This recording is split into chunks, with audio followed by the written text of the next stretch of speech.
Hello दोस्तों, स्वागत है आप सभी का एग्जाम बी में। तो आपको पता है गाइस, एसएससी एमटीएस 2023 के एग्जाम्स 1 सितंबर से होने वाले हैं। ठीक है, अब ये पूरे सितंबर के महीने चलने वाले हैं, बहुत सारी शिफ्टों में एग्जाम होगा। तो यहाँ पे ना मैं आपको बताता हूँ कि कितना स्कोर आपको करना चाहिए ताकि आप आप जो यहाँ पे एक सेफ स्कोर में आ जाओ। सेफ स्कोर में आने का मतलब क्या होता है कि आप उसको करने के बाद आपके चांसेस ज्यादा हो जाएंगे कि अगर आपके इतने नंबर आ रहे हैं तो यहाँ पे आपको पता चल जाए कि यार इतने नंबर ठीक है मेरे लिए, मुझे इतना ही स्कोर करना चाहिए या फिर इससे ज्यादा मुझे स्कोर करना चाहिए, ताकि मैं यहाँ पर देख पाऊं कि मेरा सिलेक्शन हो पाएगा या नहीं हो पाएगा। उससे पहले आपको यहाँ पे ना मैं कुछ चीजें बताता हूँ जो कि आप लोगों के लिए जरूरी है। देखो, 2019 में अगर हम बात करें तो 38 लाख फॉर्म भरे थे, 7,000 पद थे। ओके, 2020 में अगर मैं बात करूं तो 45 लाख फॉर्म भरे थे और लगभग 4,000 पद थे। 2021 में अगर हम लोग देखें तो 40 लाख लोगों ने फॉर्म भरा है और 7,300 पद थे। 2022 में 54 लाख, ये है बहुत इंपॉर्टेंट, 2022 में 54 लाख और 12,523 वैकेंसी। ओके, अब यहाँ पे आप देखोगे पेपर का पैटर्न भी चेंज हो चुका है भाई। ओके, हवलदार की पहली वैकेंसी भी यहाँ पे जोड़ी गई थी, तो यहाँ पे आप लोग इस चीज को ध्यान देना। 2023 में 24 लाख फॉर्म भरे गए हैं, बहुत मतलब इस बार आप ये बोल सकते हैं कम फॉर्म भरे हैं। अब ऐसा क्यों है ये समझ में नहीं आ रहा है, लेकिन बहुत कम फॉर्म भरे गए, 1558 पद है। हालांकि ये बढ़ जाएंगे, समथिंग 3,000-4,000 से ऊपर तो हो ही जाएंगे, इतना मैं आपको गारंटी लिख के देता हूं। ओके, तो 2023 का आप यहाँ पे इस चीज पे ध्यान देना। अब आप यहाँ पे देखो कि भाई अब ना यहाँ पे सेशन 1 और सेशन 2 होता है, एक ही टाइम पे होता है, आपको पता है 45-45 मिनट का होता है। यहाँ पे 1.5 घंटे का आपका पेपर होता है, न्यूमेरिकल एंड मैथ्स एबिलिटी और ये आपका रीजनिंग। देखो, क्वांट यानी कि मैथ्स बोल रहा हूं मैं, मैथ्स और रीजनिंग, ये ना आपका है 20 क्वेश्चन, ये है आपका 20 क्वेश्चन, ये आपके 3-3 मार्क्स के हैं, इंटू 3 तो ये हो गया आपका 60 और ये हो गया आपका 60, तो दोनों मिला के 120 नंबर का है। अब मैं आपको बता दूं, इसमें कोई नेगेटिव मार्किंग नहीं है, सारा का सारा करके आना, पेपर ये वाला बहुत इजी आता है। अब ये जो पेपर 1 है ना, ये है क्वालिफाई आपका। क्वालिफाई कितना है भाई, यूआर को इसमें 30% लाना है और ओबीसी और ईडब्ल्यूएस को 25%, ओबीसी और ईडब्ल्यूएस को 25% यहाँ पे अंक लाने हैं और एससी एसटी को यहाँ पे कितना लाना है, 20% लाना है।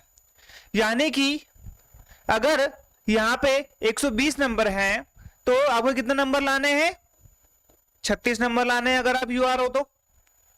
ओके, और अगर आपका यहाँ पर ओबीसी डब्ल्यूएस है तो 30 नंबर लाने हैं और यहाँ पे अगर आपका एससी एसटी तो 24 नंबर लेके आने। मेरे हिसाब से इसमें ऐसा कुछ है नहीं जो आप नहीं कर पाओगे, बहुत सिंपल मुझे यहाँ पे लग रहा है। ओके, ये हर कोई कर लेता है, इसमें कोई प्रॉब्लम आती नहीं है। अगर आपको 36 नंबर लाने हैं और एक प्रश्न यहाँ पे कितने नंबर का है, एक प्रश्न यहाँ पर 3 नंबर का है, तो आपको 40 में से कितने नंबर, मतलब 40 अगर आप लाओगे तो कितना हो जाएगा। ठीक है, तो अगर आप 40 क्वेश्चन में से 12 भी ठीक कर देते हो, 40 क्वेश्चन में से 12 भी ठीक कर देते हो तो आपका हो जाएगा 12। क्या मैं आपको बोलता हूं कि आप कम से कम 10 इसमें बच्चा स्कोर कर लेगा, 10 इसमें बच्चा स्कोर कर लेगा, ऐसा कुछ होता नहीं, बहुत सिंपल होती है, इसकी चिंता मत करो। चिंता करने की बात कहां पर है, चिंता करने की बात किसमें है, चिंता करने की बात इसमें है।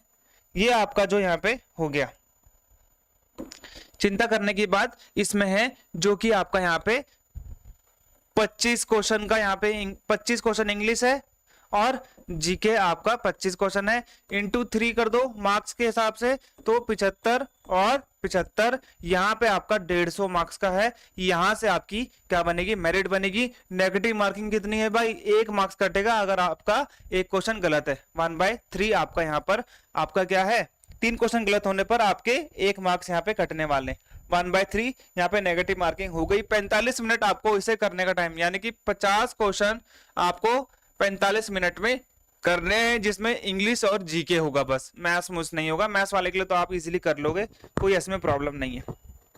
ओके, अब यहाँ पे देखो आपका सेफ स्कोर क्या रहेगा भाई एग्जाम के लिए। अब देखो यहाँ पे ये हो गया। ओके, अब क्या करना है आप लोगों ने, ये हो गया 25 × 3। अब आप यहाँ पे मान के चलो ये 25 है। इंग्लिश में अगर आपका स्कोर 18 से 20 रहता है और जीके में भी अगर आपका 18 से 20-22 समथिंग रहता है तो आपका यहां पर हो जाएगा, देखिए न्यूनतम लेके आएंगे तो कितना हो जाएगा 36, अधिकतम लेके आएंगे तो 40, तो इंटू 3 कर दो, मतलब इतने क्वेश्चन आपके सही होने चाहिए, 120 और ओके। अब यहां से +5 और -5 कर सकते हो, +5 और -5 इसमें से कर सकते हो, 120 से 125 भी जा सकती है, 108 से 120 के अंदर भी जा सकती है, ये आपका न्यूनतम स्कोर होना चाहिए, बिल्कुल करेक्ट। ओके, नेगेटिव करोगे तो यहाँ पे कम हो जाएंगे, आपके नेगेटिव भी तो होंगे ना कुछ, यहाँ पे उससे कम हो जाएंगे, तो आप ये मान के चल लो भाई 120 से लेकर आप लाते हो, अगर ये न्यूनतम है, इसमें आने के चांसेस बन सकते हैं, लेकिन आपको एग्जैक्ट कितना लेके आना है, 120 से 125 के अंतर्गत, ये आपके सबसे हाईएस्ट होगी, ये आपकी सबसे हाईएस्ट रहने वाली है। सिर्फ यूआर की बता रहा हूं, सिर्फ यूआर की, ठीक है। SC ST की तो यहाँ पे 110 से 120 के बीच में रह जाएगी, ओके। और EWS की भी यहाँ पे आप 115 से 120 के बीच में दे सकते हो, ओके। SC ST का बता दिया, यूआर का बता दिया, 125 तक मैक्सिमम है, 150 में से 125 मैक्सिमम है, बहुत ज्यादा मैंने आप ये बोल सकते हो कि ये भी हाई है, 120 तक ही समथिंग यहाँ पे जाने वाली है, तो यहाँ पे आपने इन चीजों को ध्यान रखना है जो मैंने आपको बता दिया है, इस हिसाब से अगर आप लोग चलेंगे तो यहाँ पे आपका चीजें कवर हो जाएंगी, और ये भी आपके लिए काफी सही रहने वाला है, ठीक है। तो मिलते हैं हमारे अगले वीडियो में, तब तक के लिए गुड बाय, जय हिंद।